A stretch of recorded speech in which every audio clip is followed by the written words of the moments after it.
Hello students, मेरा नाम विशेष छतवानी है। मैं एक चार्टर्ड अकाउंटेंट रहा हूं और अभी असिस्टेंट प्रोफेसर हूं गवर्नमेंट कॉलेज में।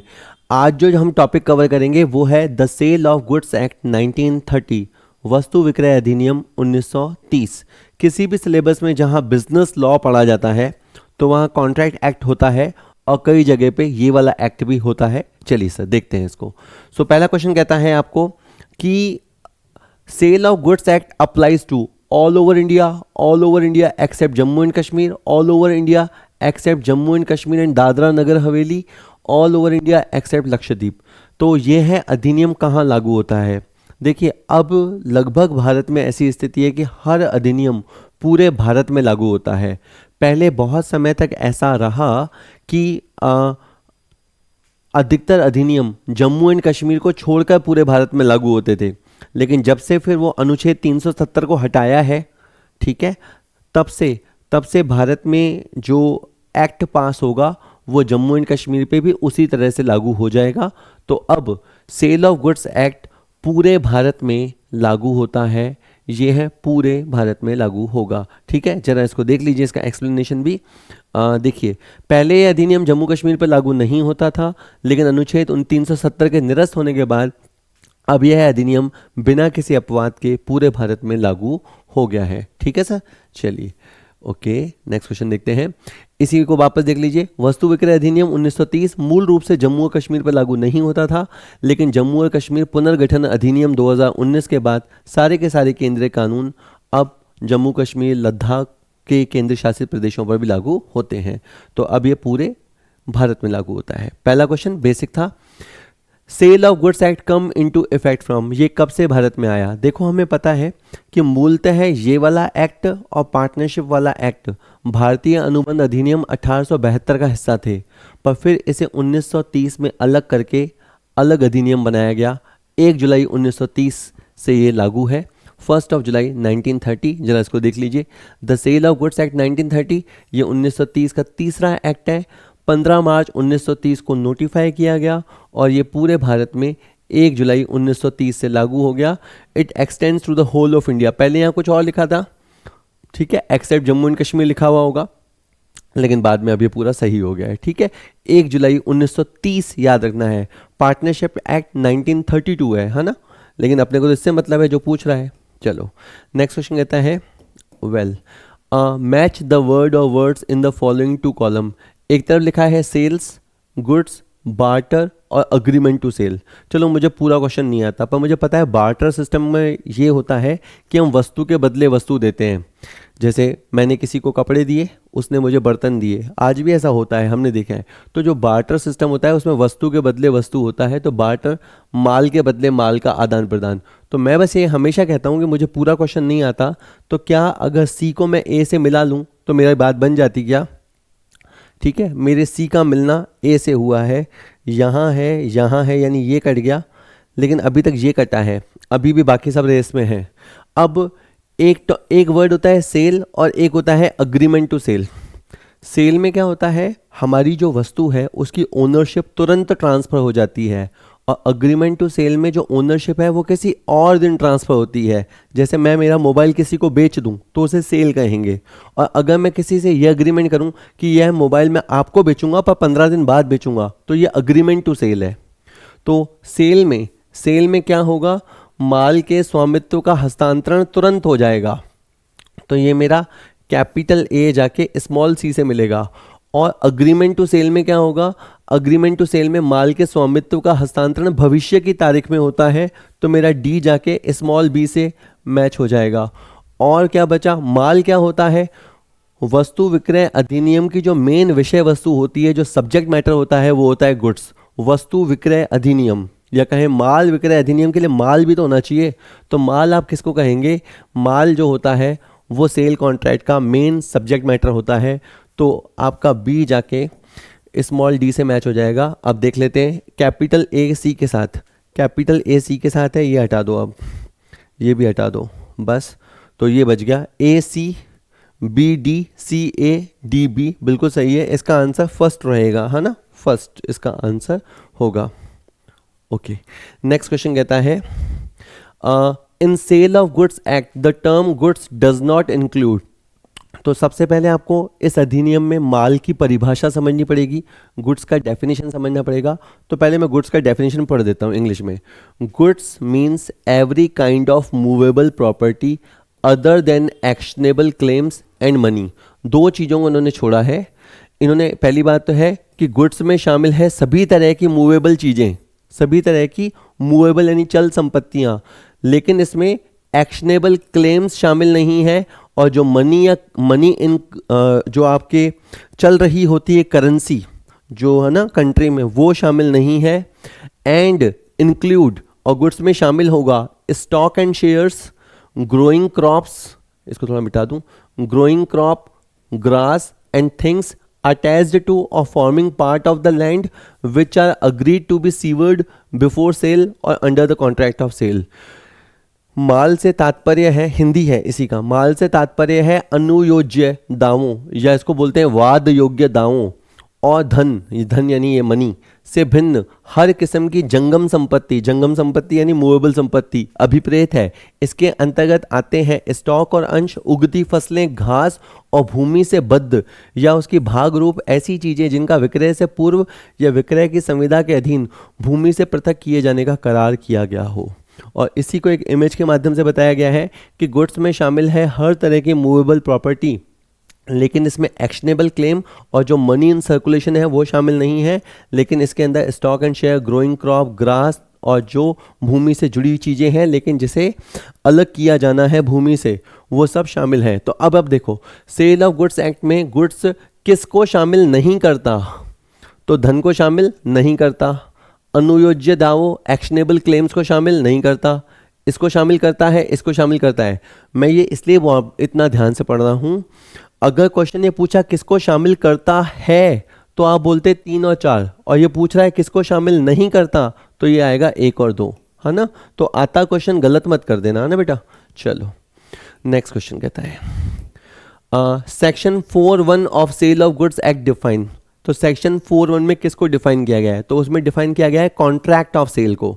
अगेन कॉन्ट्रैक्ट ऑफ सेल में 2 वर्ड शामिल है, इसमें सेल भी शामिल है और अग्रीमेंट टू सेल भी शामिल है, ठीक है। ये कॉन्ट्रैक्ट ऑफ सेल, उसमें 4(1), ठीक है।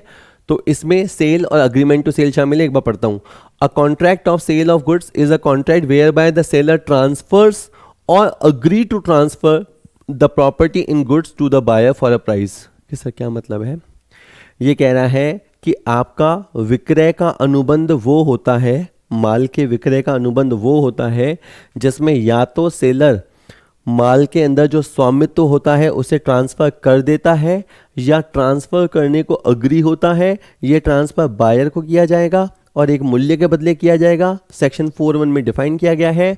और मैं फिर कह रहा हूँ, ये है कॉन्ट्रैक्ट ऑफ सेल, और इसमें सेल भी शामिल है और इसमें अग्रीमेंट टू सेल भी शामिल है।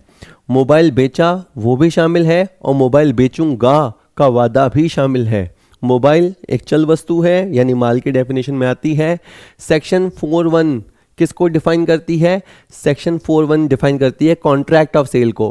Contract of a sale is broader term, is a broader, ये एक बड़ी टर्म है। इसके अंदर sale and agreement to sale both are covered and this is defined section 4 subsection 1, ठीक है। तो इसका आंसर ए रहेगा, है ना।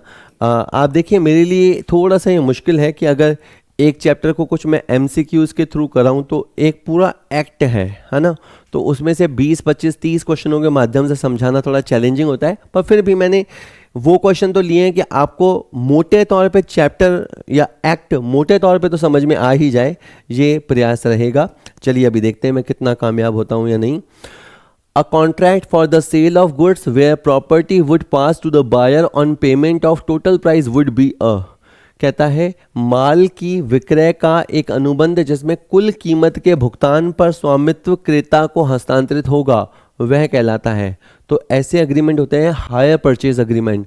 हायर परचेज अग्रीमेंट जिसको किराया क्रय अनुबंध कहते हैं, उनकी खासियत होती है कि पूरा पेमेंट होने पर ही उसकी ओनरशिप ट्रांसफ़र होगी। जैसे ये एक व्यक्ति है और ये एक कंपनी है, इस व्यक्ति को एक मोटरसाइकिल चाहिए, ये व्यक्ति इधर आया, इसने 10,000 रुपये अभी दिए और ये कहा कि मैं 6,000 रुपये अगले 12 महीने तक ईएमआई दूंगा, ठीक है। ये वस्तु हमसे आके ले गया, अगर इसने हमसे हायर परचेज अग्रीमेंट किया तो इसका मतलब ये है कि मोटरसाइकिल की ओनरशिप को इस टॉपिक में प्रॉपर्टी बोला जाता है।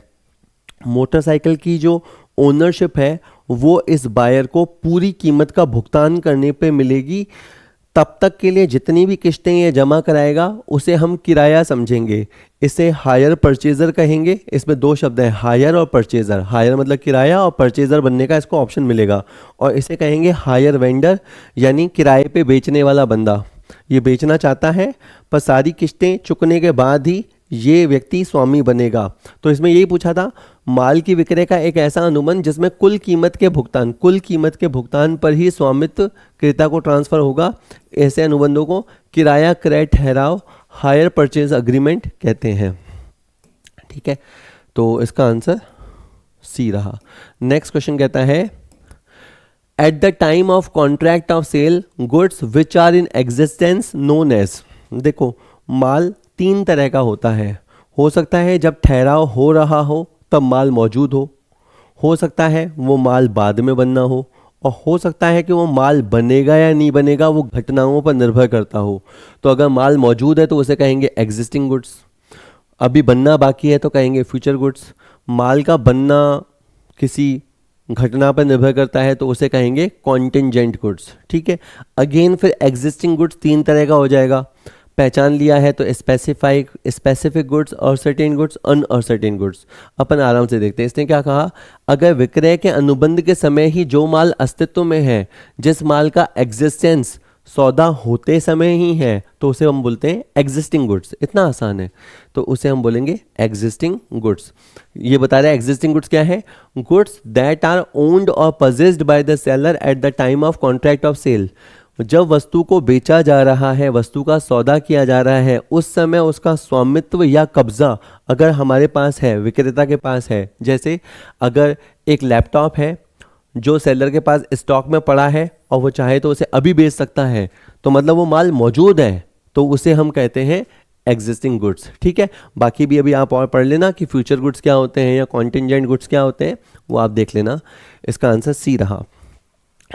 नेक्स्ट क्वेश्चन कहता है, okay, in return of a new car, A agreed to give his old car valued at 75,000 and an amount of cash of rupees 1 lakh to B. This is a, मेरा question आपसे ये है कि ये क्या barter system है, क्योंकि इसमें कार के बदले कार है। आप देख रहे हो कि इसमें एक्सचेंज ऑफर चल रहा है, नई कार के बदले में ए ने अपनी पुरानी कार दी है। अगर केवल इतना होता ना तो ये बार्टर अग्रीमेंट होता और ये वस्तु विक्रय अधिनियम में कवर नहीं होता।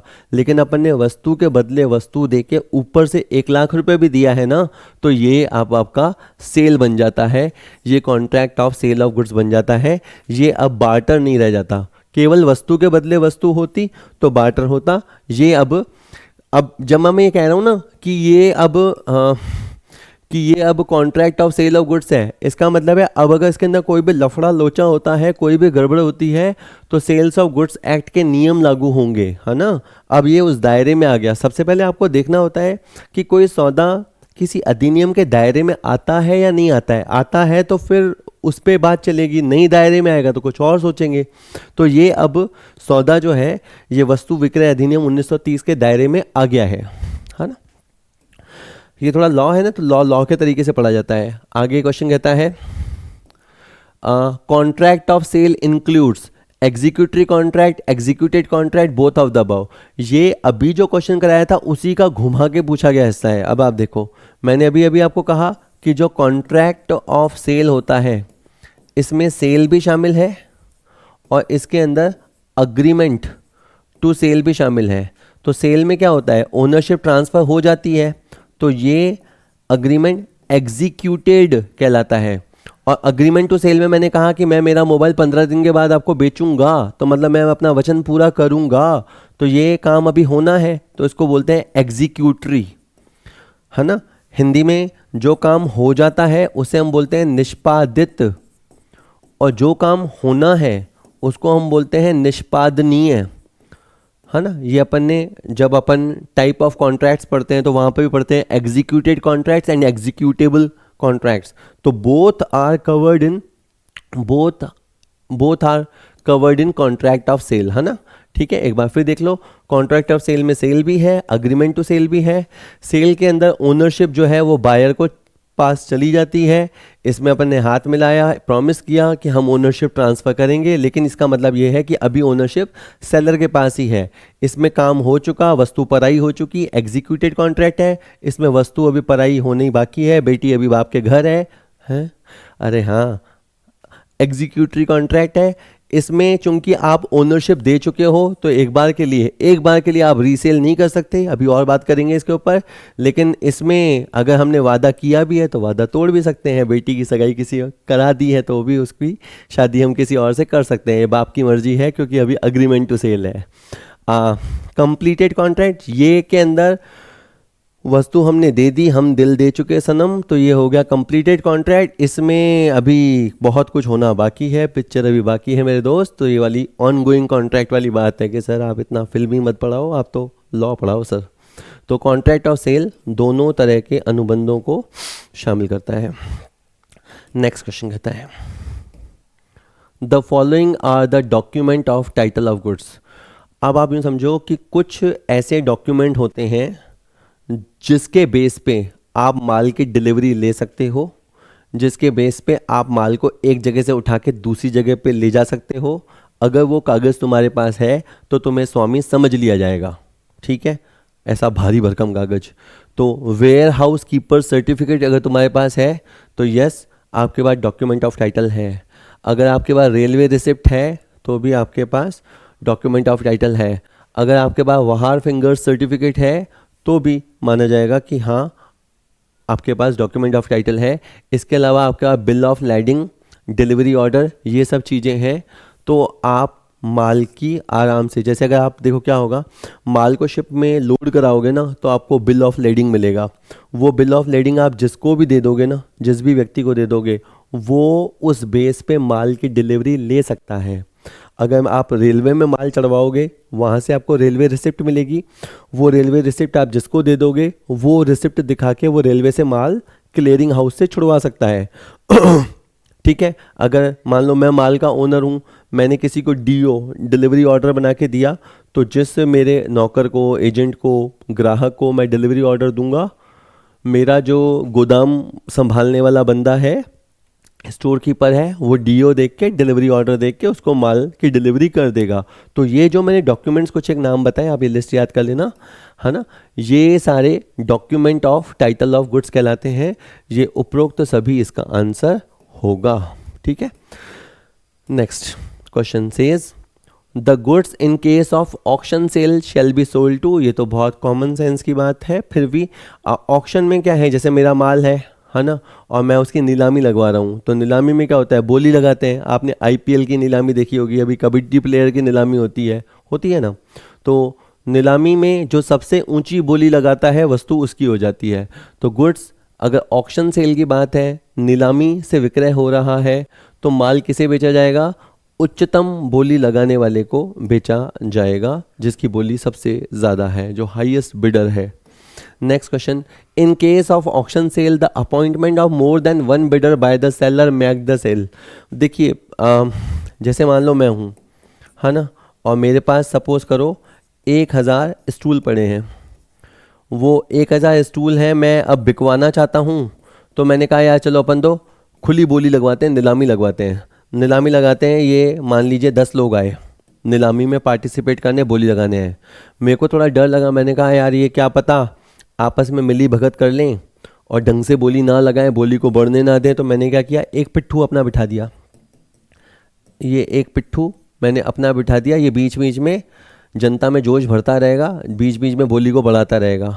अगर आपने एक पिट्ठू बिठाया तब तक तो ठीक है, लेकिन अगर आपने ऐसे 2-3 बंदे सेट कर दिए, 2-3 बंदे आपने अपने बिठा दिए, तो फिर इसका मतलब है कि आप एक तरह से ये जो पोटेंशियल बायर्स हैं इनके साथ फ्रॉड करने की कोशिश कर रहे हो। और आपने इंडियन कॉन्ट्रैक्ट एक्ट में पढ़ा है कि जहां आप फ्रॉड करने की कोशिश करते हो तो वो अनुबंध व्यर्थनीय हो जाता है, वॉइडेबल हो जाता है।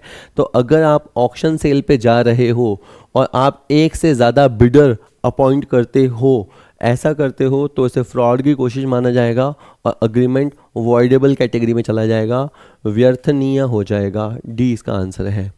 नेक्स्ट क्वेश्चन कहता है mister Raj contracted an artist mister Ravi for painting of his portrait for ₹5,000। Okay, तो ये क्या है? मतलब देखिए यहाँ पे आप समझिए, ये राज है और ये राज अपना एक चित्र बनवाना चाहते हैं और ये भाई साहब चित्रकार हैं, उनसे ये अपना एक पोर्ट्रेट बनवाना चाहते हैं। तो अपन ये मान लेते हैं कि वस्तु इनकी है ना, जो वस्तु है, रंग है, वो सब इन्होंने दिया है इनको और इन्होंने केवल अपनी कला का प्रयोग करके चित्र बनाया है। तो इसे आप दूसरे तरह से लगिए, समझिए कि मैंने इसे गोल्ड दिया, मैंने इसे गोल्ड दिया, ये व्यक्ति एक सुनार है और इसको मैंने जैसी डिज़ाइन बनाई बताई, इसने मुझे वो बना के दे दी। तो ये सेल अग्रीमेंट की कैटेगरी में नहीं आता। इन्होंने यहाँ पे हमें कुछ काम करके दिया है, जैसे सुनार ने या इस चित्रकार ने कुछ काम करके दिया है, तो ये contract of work and labour category में आएगा। ये कार्य और श्रम का अनुबंध इस वाली कैटेगरी में आएगा, ये सेल वाले अग्रीमेंट में नहीं आएगा। तो बेसिकली कहा जाता है कि जब सामने वाला, यानी दो लोगों के बीच में सेलर बायर रिलेशन नहीं होता है, सामने वाला अपनी कला का प्रयोग करके आपको कुछ अपनी सर्विसेज देता है, तो वो contract of work and labour आता है। अगेन ये समझना क्यों ज़रूरी है? इसलिए समझ में आता है कि कल को इस गोल्ड देने वाले के बीच में और इस सुनार के बीच में कोई लफड़ा हो जाए तो फिर मामला वस्तु विक्रय अधिनियम में नहीं चलेगा। यह वर्क एंड लेबर का कॉन्ट्रैक्ट है, तो इसको कोई और एक्ट देखेगा। ठीक है, नेक्स्ट क्वेश्चन कहता है 2 टाइप्स ऑफ कंडीशंस आर। देखिए, विक्रेता माल बेचता है, क्रेता माल खरीदता है, उस समय बहुत सारी बातें आपस में बोलते हैं एक दूसरे को, खास करके विक्रेता बहुत सारी बातें बोलता है या क्रेता बहुत सारी बातें उससे चाहता है, कुछ बंधनों में उसे बांधना चाहता है। तो जिन बंधनों में बांधा जाता है वो या तो कंडीशन होती है या वारंटी होती है। और अगेन जो कंडीशन होती है, कंडीशन जो होती है वो 2 तरह की होती है, एक एक्सप्रेस कंडीशन होती है और एक इम्प्लाइड कंडीशन होती है। तो इसका आंसर डी रहेगा। किस तरह में तो समझ ही नहीं आया क्या होता है। ठीक है, मान लीजिए कि ये एक व्यक्ति है और ये एक और व्यक्ति है, ये बेचने वाला है, ये खरीदने वाला है। इसे एक पानी चढ़ाने की मोटर चाहिए, मतलब ये 3rd मंजिल पे रहता है आदमी और इसे एक ऐसी मोटर चाहिए जो नीचे ग्राउंड फ्लोर से पानी 3rd फ्लोर पे या मान लो 7th फ्लोर पे रहता है, 7th फ्लोर पे चढ़ा सके। ठीक है, तो ये इससे वस्तु लेने आएगा, तो ये उसको बताएगा भाई मुझे ऐसी मशीन चाहिए। तो मतलब ऐसी मशीन चाहिए, इसने अपना उद्देश्य बता दिया, मुझे ऐसी मशीन चाहिए। तो कल को अगर ये पानी की मोटर इसका बेसिक पर्पस पूरा नहीं करेगी तो ये वस्तु को वापस लौटा सकता है। तो अभी इस पे अपन थोड़ी देर में आएंगे, बस आप ये समझ लीजिए कि एक दूसरे को क्रेता और विक्रेता, खास करके क्रेता सामने वाले को बांधता है, उस समय विक्रेता कुछ शर्तें होती हैं और कुछ आश्वासन होते हैं। शर्तें एक्सप्रेस भी हो सकते हैं, व्यक्त भी किए जा सकते हैं और समझे भी जा सकते हैं, इम्प्लाइड भी हो सकते हैं। इसी तरह आश्वासन एक्सप्रेस्ड और इम्प्लाइड दोनों हो सकते हैं। एक्सप्रेस कंडीशंस वो होती हैं which are agreed upon between the parties at the time of contract and are expressly provided in the contract। Contract करते समय ही पार्टीज ने जो आपस में तय कर लिया है, एक दूसरे को कह दिया है, वो तो है एक्सप्रेस कंडीशन। इसके अलावा कुछ कंडीशन ऐसी होती हैं जो कानून मानता है कि विक्रेता को पूरी करनी होगी। जैसे कंडीशन एज टू टाइटल, विक्रेता वही वस्तु बेचेगा जो उसकी स्वयं की हो। सेल बाय सैंपल, अगर सैंपल दिखाया है तो वही वस्तु देगा जो सैंपल में दिखाई थी। कंडीशन एज टू डिस्क्रिप्शन, अगर किसी चीज़ की डिटेल बताई गई थी तो वही वस्तु देगा जैसी डिटेल बताई गई थी। कंडीशन एज टू सैंपल, ये इसमें दोनों आ जाते हैं, अगर सैंपल भी दिखाया था, वर्णन भी किया था तो वैसे ही वस्तु देगा। साथ ही साथ ऐसी वस्तु देगा जिसकी क्वालिटी ठीक हो, फिटनेस हो जिसकी, कंडीशन एज टू होलसमनेस और कंडीशन एज टू मर्चेंटेबिलिटी, मतलब अगर वस्तु खाने जैसी है तो खाने जैसी होनी चाहिए, अगर कोई और चीज़ है तो वो एक्सेप्टेबल होनी चाहिए, और जो चीज़ दी है वो यूजेबल होनी चाहिए। ये सारी कंडीशंस हैं जो एक विक्रेता को पूरी करनी होती हैं। ठीक है, नेक्स्ट ये कुछ कंडीशंस के बारे में बताया गया है। मैंने नेक्स्ट पीडीएफ आप हमसे मंगा लीजिएगा इस वाले नंबर पे व्हाट्सएप करके, या हम डिस्क्रिप्शन में दे देंगे, तो उसमें आपको ये सारा पता लग जाएगी कि कौन सी कंडीशन, जो इम्प्लाइड कंडीशन में बता रहा हूँ वो क्या कहती है, उसका एग्जाम्पल भी दिया हुआ है। ठीक है, नेक्स्ट क्वेश्चन देखो, कहता है implied condition is a condition, गर्भित शर्त, या तो हिंदी में वर्ड होता है गर्भित शर्त या होता है निहित शर्त। निहित शर्त एक ऐसी शर्त है जिसमें कानून ये मानता है कि इसे शामिल किया गया है, बिल्कुल। निहित शर्त एक ऐसी शर्त है कि उपभोक्ता ये मानता है कि इसे शामिल किया गया है, नहीं। इम्प्लाइड कंडीशन वो होती है जो पार्टीज ने आपस में बात करते समय तय नहीं की है, पर कानून ये मानता है कि ये शर्तें भी इस सौदे में शामिल हैं, इम्प्लाइड है। ठीक है, तो जिन शर्तों को कानून मान के चलता है कि वे अनुबंध में शामिल हैं, उन्हें हम कहते हैं implied conditions. Next question, a stipulation यानी बंधन, a stipulation in a contract of sale of goods whose violation by seller gives the right of rescission to the buyer is called। ऐसा कौन सा बंधन है अगर विक्रेता उसे पूरा नहीं करेगा तो क्रेता अनुबंध से मुक्त हो जाएगा। ठीक है, तो वो होता है शर्त, कंडीशन। मतलब आप इसे यूं समझिए, दो शब्द हैं, शर्त और आश्वासन। ठीक है, जैसे शर्त क्या थी कि आप चिंता मत करो भाई साहब, ये मशीन 7th फ्लोर पे पानी चढ़ा देगी। ठीक है, और एक आश्वासन ये था कि टेंशन मत लो भाई साहब, कम से कम 10 साल इस मशीन का कुछ नहीं होना। तो इसमें ये शर्त है, जो लैंग्वेज से मैं बता पा रहा हूँ, ये शर्त है और ये आश्वासन है। तो अगर ये व्यक्ति घर पे मशीन लेके आया और पानी 7th फ्लोर तक नहीं चढ़ा, तो चूंकि किसने, विक्रेता ने शर्त भंग की है, चूंकि उसने ब्रीच ऑफ कंडीशन किया है, जो मेन कंडीशन थी वही तोड़ दी उसने, तो फिर क्रेता अनुबंध को त्याग सकता है, अनुबंध से बाहर निकल सकता है, जी हाँ, वस्तु लौटा सकता है। तो मैं बस ये कह रहा हूँ कि माल के विक्रय के अनुबंध में एक ऐसी शर्त यहाँ पे वर्ड होना चाहिए था, एक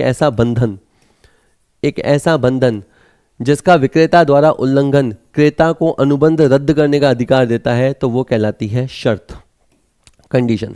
ठीक है, अगर जैसे सपोज करो ये मशीन 10 साल नहीं चली, सपोज 7 साल के बाद चल के रह गई, 7 साल तक चल गई आराम से, तो भी मतलब विक्रेता ने गड़बड़ की है, लेकिन उस केस में अनुबंध को ये रद्द नहीं कर पाएगा, क्योंकि आश्वासन भंग हुआ है, तो आश्वासन भंग में अनुबंध रद्द नहीं होता। ठीक है, चलो अभी और देखेंगे, समझ जाओगे आप। नेक्स्ट क्वेश्चन कहता है वारंटी इज डिफाइंड इन, तो कंडीशन और वारंटी दोनों को सेक्शन 12 में डिफाइन किया गया है। 12(2) में तो कंडीशन को बताया गया है और 12(3) में वारंटी को डिफाइन किया गया है। कंडीशन मतलब सख्त वाली शर्त जो विक्रेता को पूरी करनी ही पड़ेगी, और आश्वासन ये जो वो अच्छी मीठी मीठी बातें करता है, पूरी हो जाए तो बहुत अच्छी बात है, नहीं भी पूरा होगा तो अनुबंध चलता रहेगा। तो वारंटी को सेक्शन 12(3) में डिफाइन किया गया है, आश्वासन को 12(3) में डिफाइन किया गया है। ठीक है जी, चलो नेक्स्ट क्वेश्चन कहता है अ स्टिपुलेशन यानी एक बंधन which is collateral to the main purpose of the contract and if proves false gives the buyer only a right to claim damages known as. तो वह ये है आश्वासन, एक ऐसा बंधन जो मेन अनुबंध के संपार्श्विक होता है, लेकिन एक ऐसी शर्त या ऐसा बंधन जो अनुबंध के मुख्य उद्देश्य के लिए संपार्श्विक है, और यदि गलत साबित होती है बात तो क्रेता को केवल हर्जाने का दावा करने का अधिकार मिलेगा, वो है आश्वासन। जैसे उसने कहा था ना मशीन 10 साल चलेगी और मशीन 7 साल चली, तो 3 साल कम चली तो आप जाओ थोड़े से पैसे कम करा लो कुछ, लेकिन आप ये नहीं कर सकते भाई साहब अब तो मैं मशीन वापस करूंगा। मशीन अब वापस नहीं होगी, अब नाटक मत करो, मशीन वापस नहीं होगी। ठीक है ना, चलो। या जैसे उसने कहा था कि है ना ये मशीन 7th फ्लोर पे पानी चढ़ाएगी और लाइक इतना पानी है ना, इतना पानी 2 घंटे में चढ़ा देगी। ठीक है, अब वो मशीन 7 फ्लोर तक पानी तो चढ़ा दी है, लेकिन जितना पानी उसने कहा था 2 घंटे में चढ़ाएगी, उसको चढ़ाने में मान लो 5 घंटे लग रहे हैं, 5 तो चलो ज़्यादा हो गए, 4 घंटे लग रहे हैं। तो अब मतलब आप देखो शर्त तो पूरी हो रही है, लेकिन जो उसने आश्वासन दिया था कि ये काम 2 घंटे में हो जाएगा, 2 घंटे में नहीं 4 घंटे में हो तो रहा है। तो मैं ऐसा नहीं कि आप चुपचाप बायर को मुंह बंद कर लेना चाहिए, बायर को नाराज़ है तो जाए आप हर जाने की मांग कर लो, लेकिन आप देखो वस्तु वापस नहीं होगी, है ना। तो आपको समझना पड़ेगा कि कौन सी चीज़ ऐसी है जिसके होने पे वस्तु वापस हो जाती है और कौन सी चीज़ में आप हर जाना ले सकते हो। तो ऐसा बंधन जो अनुबंध के मुख्य उद्देश्य के समपार्श्विक है। और ठीक है, जैसे अब इसमें देखो लिखा है, एक एग्जांपल समझते हैं। राम ने एक नई मारुति कार खरीदी, इसमें 1 साल की वारंटी थी कि कोई भी मैन्युफैक्चरिंग डिफेक्ट होगा तो 1 साल की वारंटी है। अब 6 महीने के बाद क्या हो गया, वो कार का हॉर्न काम करना बंद हो गया। तो अब ऐसा नहीं होगा कि राम है ना वो कार ही वापस कर देगा। अब इसमें can have the horn repaired और रिप्लेस्ड अंडर द वारंटी। भाई ठीक है ना भाई, या तो हॉर्न की मरम्मत हो जाएगी या रिप्लेस हो जाएगा। He can also claim damages if he suffered any loss. मान लो हॉर्न नहीं लगा, सामने वाले को ठोक दिया, उसका नुकसान हुआ, अपना नुकसान हुआ, तो वो नुकसान क्या भरपाई करा लो। But he does not have the right to cancel the purchase, है ना। अब कार वापस नहीं होगी, ठीक है। नेक्स्ट क्वेश्चन कहता है a breach of warranty can be treated as breach of condition. नहीं, ये गलत लिखा है या उल्टा लिखा है। अगर किसी ने कंडीशन तोड़ी तो उसे आप ब्रीच ऑफ वारंटी मान सकते हो। अगर बायर का दिल बड़ा हो तो ब्रीच ऑफ कंडीशन को ब्रीच ऑफ वारंटी माना जा सकता है, लेकिन ब्रीच ऑफ वारंटी को ब्रीच ऑफ कंडीशन नहीं माना जा सकता, ठीक है। जैसे मैं यूं बताऊं, एक वर्ड हो मर्डर और एक वर्ड हो मान लो चोरी, है ना। तो जैसे मर्डर में मान लो जनरली होती है फांसी और चोरी में मान लो जनरली होती है 10 साल की सज़ा, ऐसा मान लो, एक समझाने के लिए बता रहा हूँ। तो अगर कोई मर्डर करके आया हो तो जज साहब चाहें दया दिखाएं तो उसे 10 साल की सज़ा दे सकते हैं, ठीक है। फांसी की सज़ा भी दे सकते हैं और चाहें तो 10 साल की सज़ा दे दे तो भी दे सकते हैं, ठीक है। लेकिन अगर कोई व्यक्ति चोरी करके आया हो तो ऐसा नहीं है कि जज साहब का मूड खराब है तो उसे फांसी दे देंगे, ऐसा नहीं हो सकता। तो मतलब एक है ब्रीच ऑफ कंडीशन और एक है ब्रीच ऑफ वारंटी। तो बायर का मूड अच्छा है तो ब्रीच ऑफ कंडीशन को as a breach of warranty treat कर सकता है, पर उसका मूड खराब भी हो तो इसका मतलब नहीं है कि वो ब्रीच ऑफ वारंटी को ब्रीच ऑफ कंडीशन की तरह ट्रीट करेगा। इस लाइन को आप पढ़ लीजिएगा, मैं 2 बार इस बात को बोल चुका। इसमें जो लिखा है कि ब्रीच ऑफ वारंटी को ब्रीच ऑफ कंडीशन मान सकते हैं, नहीं मान सकते, फॉल्स है, ये बात असत्य है, ठीक है। चलो next, no one can transfer a better title that he himself has. जो आपके पास खुद के पास नहीं है वो आगे आप किसी को नहीं दे सकते। इसको कानूनी भाषा में क्या बोलते हैं, इसको कानूनी भाषा में बोलते हैं nemo dat quod non habet है। Nemo dat quod non habet. No one gives what he does not have. कोई भी वो नहीं दे सकता जो उसके पास नहीं है। कि सर ये क्या है, ये इस बारे में है कि अगर जैसे मैं किसी वस्तु का स्वामी हूं तो मैं अपना स्वामित्व त्याग सकता हूं, सामने वाले को स्वामी बना सकता हूं, पर अगर मैं खुद ही स्वामी नहीं हूं तो सामने वाले को स्वामी नहीं बना सकता। अगर मैं कोई मोटरसाइकिल चुरा के लाया हूं, मैं उसका स्वामी नहीं हूं, तो मैं उसका स्वामी किसी और को नहीं बना सकता। क्यों? क्योंकि उसका स्वामित्व मेरे पास ही नहीं है। तो बात ये है ना कि एक आदमी वो नहीं दे सकता जो उसका खुद के पास ही नहीं है। तो लेकिन आप पढ़ेंगे कुछ इसके अपवाद भी होते हैं। कुछ अपवाद ऐसे भी होते हैं जब व्यक्ति खुद वस्तु का स्वामी न होते हुए भी सामने वाले को स्वामी बना सकता है। इसके अपवाद भी हैं, पर जनरल रूल ये है कि जो खुद स्वामी नहीं है वो किसी और को स्वामित्व दे ही नहीं सकता। इसको नेमो डेट क्वाड नॉन हैबिट बोला जा सकता है। हो सकता है ये टर्म आ जाए और फिर तुम्हारे को इसका ये वाला मतलब सेलेक्ट करना पड़े, तो उल्टा क्वेश्चन भी आ सकता है ना, ध्यान रखना। नेक्स्ट क्वेश्चन कहता है seller is said to be unpaid seller. ठीक है, सपोज करो मैंने किसी को माल बेचा, मैंने किसी को 100 स्टूल बेचे तो मैं सेलर हुआ। अब मुझे अनपेड सेलर कब कहेंगे? अगर मुझे उसका पेमेंट नहीं मिला। मैंने उधार देने का कोई इरादा नहीं था, मैंने नकद बेचने के इरादे से ही बेचे थे, पर वो मुझे दे नहीं रहा, या मुझे चेक दे रहा है तो वो चेक बाउंस कर गया, अगर उसने मुझे बिल ऑफ एक्सचेंज दिया तो वो बाउंस कर गया, या मुझे पूरा पैसा नहीं मिला। ये सारी शर्तें मुझे अदत्त विक्रेता, संजय दत्त नहीं, अदत्त विक्रेता बनाती है, अनपेड सेलर बनाती है।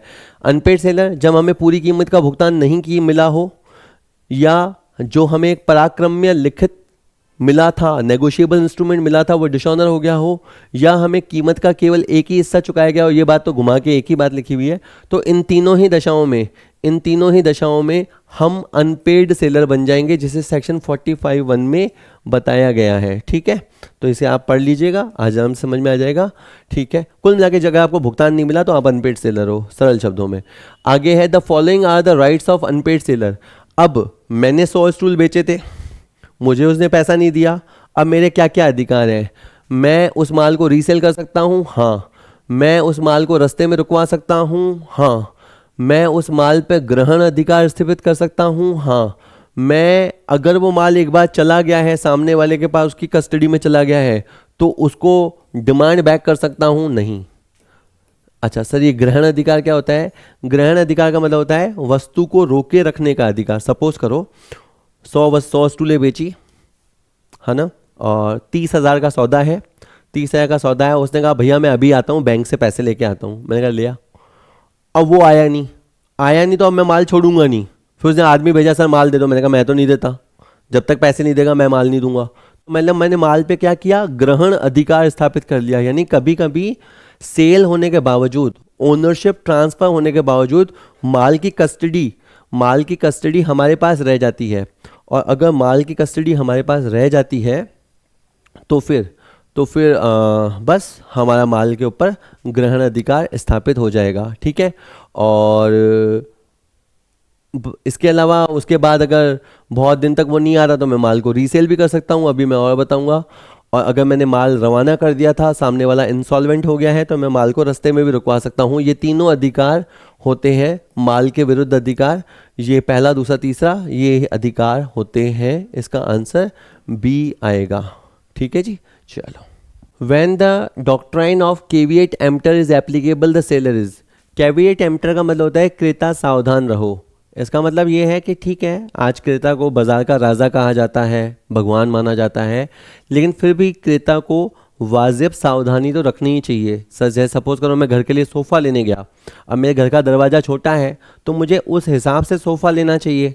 अब मैं वहाँ बड़ा सा सोफ़ा लेके आ गया, विक्रेता की तो कोई गलती नहीं है, अब सोफ़ा मेरे घर में घुस ही नहीं रहा और मैं कह रहा हूँ वस्तु वापस लो, तो वो क्यों वापस लेगा? तो आपको समझना पड़ेगा, कुछ मामलों में क्रेता को सावधान रहने की ज़रूरत होती है ना। तो और इसका क्या मतलब होगा कि विक्रेता जो है वो क्रेता द्वारा माल के खराब चयन के लिए जिम्मेदार होता है? नहीं होता। इसकी क्या गलती है? अगर मैंने नहीं मेरी ज़रूरतों को समझा और गलत चीज़ उठा के ले आया तो विक्रेता कैसे जिम्मेदार हो जाएगा? क्रेता द्वारा माल के खराब चयन के लिए जिम्मेदार नहीं होता। ये बात सही है ना। क्रेता की ही गलती मानी जाएगी। क्रेता को ड्यू डिलिजेंस, उचित सावधानी से वस्तु का क्रय करना चाहिए। ठीक है जी। नेक्स्ट क्वेश्चन कहता है which of the following is a buyer right against the seller in case of breach of contract. जैसे हमने कहा कि अगर बायर हमें पैसा नहीं देता तो सेलर के कुछ राइट होते हैं। इसी तरह मान लो अगर सेलर धोखेबाजी करता है, सेलर अनुबंध तोड़ता है, तो बायर के पास क्या अधिकार होंगे? वारंटी या आश्वासन के उल्लंघन के लिए वो हर्जाने का वाद प्रस्तुत कर सकता है। बिल्कुल, मतलब अगर सामने वाले ने कंडीशन ब्रेक की तो हम वस्तु वापस कर सकते हैं। सामने वाले ने कोई आश्वासन, वारंटी ब्रेक की तो हम हर्जाने के लिए दावा प्रस्तुत कर सकते हैं। अगर हमने पैसा दे दिया है, वो सामने वाला हमारा कोई डिलीवरी नहीं दे रहा माल की, तो हम उसके लिए वाद प्रस्तुत कर सकते हैं। और विशिष्ट निष्पादन के लिए वाद प्रस्तुत करना, अगर हमने कोई मान लो यूनिक या एंटिक चीज़ खरीदी है और बाद में उसकी नीयत ख़राब हो गई है, तो हम कोर्ट को कह सकते हैं कि सर हमें वही चीज़ दिलवाओ जिस चीज़ का इसने अनुबंध किया है, हमें वो चीज़ दिलवाओ। तो बायर को ये सारे अधिकार क्रेता को मिलते हैं अगर विक्रेता धोखेबाजी करता है तो। नेक्स्ट क्वेश्चन है in case a condition is changed to the status of the warranty then the buyer. अगर सामने वाले ने समझो कंडीशन ब्रेक की, पर अगर आपने उसको वारंटी ब्रेक की तरह ट्रीट किया तो बस फिर इसमें प्रॉब्लम एक है, अब आप वस्तु वापस नहीं कर पाओगे, हर्जाना लेना है तो ले लो। तो इसके बाद अगर आपने कंडीशन को वारंटी की तरह समझ लिया तो फिर buyer loses the right to reject the goods. सही बात है, अब आप गुड्स को रिजेक्ट नहीं कर पाओगे, फिर भी आपके पास डैमेजेस क्लेम करने का राइट तो है ही है। तो ये दोनों बातें सही है ना। अगर आपने शर्त को आश्वासन समझ लिया है, शर्त को आश्वासन समझ लिया है, तो अब आप माल को अस्वीकार नहीं कर सकते, आप हर जाने का अधिकार तो अब भी रखते हो। तो ये दोनों बातें बिल्कुल सही लिखी हुई है, सी इसका आंसर होगा। नेक्स्ट क्वेश्चन कहता है the unpaid seller can exercise the following right or rights against the buyer who is not insolvent. अगर सामने वाला दिवालिया नहीं हुआ है, सामने वाला दिवालिया नहीं हुआ है, तो आप माल पे ग्रहण अधिकार, राइट ऑफ लीन एस्टैब्लिश कर सकते हो। हाँ, आप रास्ते में माल नहीं रुकवा सकते, क्योंकि जैसे रास्ते में माल रुकवाना क्या होता है कि हमने माल रवाना कर दिया, जो कैरियर होता है, गाड़ी वाला होता है या एजेंट होता है, हमने उसको माल दे दिया, वो माल लेके रवाना हो गया, वहाँ तक माल पहुँचता उससे पहले सामने वाले के इंसॉल्वेंट होने की न्यूज़ हमारे पास आ गई, तो हमने गाड़ी वाले को बोला वो भाई माल मत देना। ये होता है माल को रास्ते में रुकवाना, लेकिन इसकी प्री कंडीशन ये है कि सामने वाला इंसॉल्वेंट होना चाहिए। तो अगर सामने वाला इंसॉल्वेंट नहीं है तो फिर आपका ये राइट एक्टिवेट नहीं हो सकता, ये राइट इवोक नहीं होता, क्रिएट नहीं होता। तो फिर आपको बस ये वाला राइट होगा, ए इसका आंसर होगा, है ना जी। ठीक है, चलो ए। नेक्स्ट क्वेश्चन देखिए, अभी तक आपने इस टॉपिक को कितना पढ़ लिया। मैच द फॉलोइंग मिलाएं, warranty, condition, agreement to sale और सेल। तो सेल में क्या होता है, स्वामित्व तो तुरंत हस्तांतरित होता है, तो 4 आपका कनेक्ट हो गया ए के साथ जाके। और विक्रय के ठहराव में स्वामित्व किसी फ्यूचर में ट्रांसफ़र होगा, ये भी मैच हो गया, ये 3 के साथ डी बनेगा। और कंडीशन जो होती है वो मेन शर्त होती है, तो कंडीशन जो पूरी होनी आवश्यक है, पानी की मोटर है तो पानी का चढ़ना आवश्यक है। ठीक है, मेन पर्पज़ ही सॉल्व नहीं हुए तो क्या ही मतलब है। ठीक है, जैसे मान लो एक ऐसे, जैसे मान लो किसी ने हमें मूवी टिकट बेचा और मूवी टिकट था और उन्होंने कहा कि आपको एसी हॉल में पिक्चर दिखाएंगे, एसी हॉल में पिक्चर दिखाएंगे। अब मैं वहाँ गया तो पिक्चर तो दिखाई, पर एसी हॉल नहीं था, एसी हॉल नहीं था, वहाँ कूलर लगे हुए थे। तो बताओ टिकट वापस होगा या नहीं होगा? नहीं, टिकट वापस नहीं होगा, क्योंकि जो मेन शर्त है ना पिक्चर दिखाने की, वो पूरी हो गई थी। एसी उसके साथ जुड़ा हुआ था, समपार्श्विक था। अब एसी नहीं है, कूलर है, तो आप 10, 20, 50 रुपये कम करवा लो। बात ऐसी है ना, बात समझो। तो शर्त वो होती है जो आवश्यक होती है, वो बंधन होता है जो आवश्यक होता है, और वारंटी वो बंधन होता है जो संपार्श्विक होता है। तो आपका पहला जाके बी के साथ कनेक्ट होगा, इसके अलावा 2 आपका सी के साथ कनेक्ट हो ही गया। इसमें ऑप्शन देना ये भूल गया है, कोई बात नहीं जी, इतने बड़े क्वेश्चन में इतनी गलती तो हो ही जाती है, तो ये सीधा सीधा ही मिला लेना आंसर से, है ना। ठीक है, चलो नेक्स्ट। अब कपिल ने एक केमिकल पाउडर का टिन जो है वो शास्त्री को भेजा और उसको वार्निंग नहीं दी, अच्छे से नहीं बताया कि अगर टिन उसने ढंग से नहीं खोला तो इससे उसको इंजरी हो सकती है।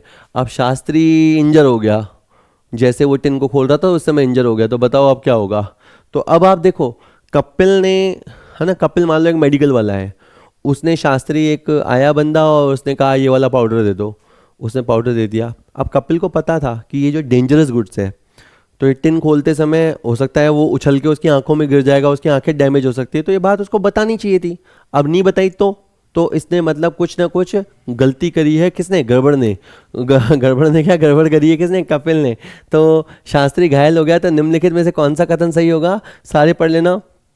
पहला कह रहा है कि नहीं क्रेता सावधान रहना चाहिए था और कपिल उत्तरदायी नहीं होगा, लेकिन इस मामले में मैं बोलता हूँ कपिल हर जाने के लिए उत्तरदायी होगा, क्योंकि यहाँ डेंजरस गुड्स के बारे में बताना उसका कर्तव्य था। ठीक है, ये आपका आता है इम्प्लाइड वारंटीज़ के तहत। इम्प्लाइड वारंटीज़ के तहत ये आता है, जैसे मैं अभी आपको अगली स्लाइड में दिखाता हूँ। जैसे इम्प्लाइड कंडीशन थी 7, वैसे ही 4 इम्प्लाइड वारंटीज़ होती हैं। जो विक्रेता है वो पहला आश्वासन एक तरह से ये देता है कि इस चीज़ को आप मज़े से और शांति से यूज़ कर पाओगे, आपको कोई दिक्कत नहीं आएगी, अनडिस्टर्ब्ड पोजीशन आपको मिलेगा। एक आश्वासन विक्रेता की तरफ से ये होता है। एक ऐसा होता है कि इस वस्तु पे किसी भी तरह का भार उत्पन्न नहीं है, ये किसी भी तरह से गिरवी वगैरह नहीं रखवाया हुआ है। साथ ही साथ disclosure of dangerous nature of goods, ये काम था विक्रेता का, और ये कि जो वस्तु मैं आपको दे रहा हूँ वो आपका पर्पस सॉल्व कर देगी, it will be fit for your goods, fit for your trade, आपके व्यापार के लिए सही होगी, कंज्यूमेबल होगी या सेलेबल होगी, है ना। Next question, in fact second last, if goods are of perishable nature then which right of unpaid seller arises. अगर देखो वस्तु नाशवान है तो फिर है ना ज़्यादा फॉर्मेलिटीज़ में नहीं पढ़ने की ज़रूरत है। अगर सामने वाला बायर हमें पेमेंट नहीं दे रहा, वस्तु हमारे कब्जे में है, राइट ऑफ लीन तो इस्टेब्लिश कर लिया है, अब ज़्यादा वेट मत करो, आप उसको बेच सकते हो, क्योंकि वस्तु नाशवान है तो आपको राइट ऑफ रीसेल, पुनः विक्रय का अधिकार मिल जाता है, नहीं तो क्योंकि नुकसान होने का होता है। ठीक है, सी आंसर होगा, आसान क्वेश्चन था। और बताओ, find out which one is the main condition to be satisfied for the right of stoppage in transport transit. अभी आया था क्वेश्चन, अगर आप माल को रास्ते में रुकवाना है, ये वाले अधिकार का प्रयोग करना चाहते हो, तो मस्ट कंडीशन ये है कि सामने वाला बायर इंसॉल्वेंट हो गया हो, बायर यानी क्रेता दिवालिया हो गया हो, ये वापस लिखा है।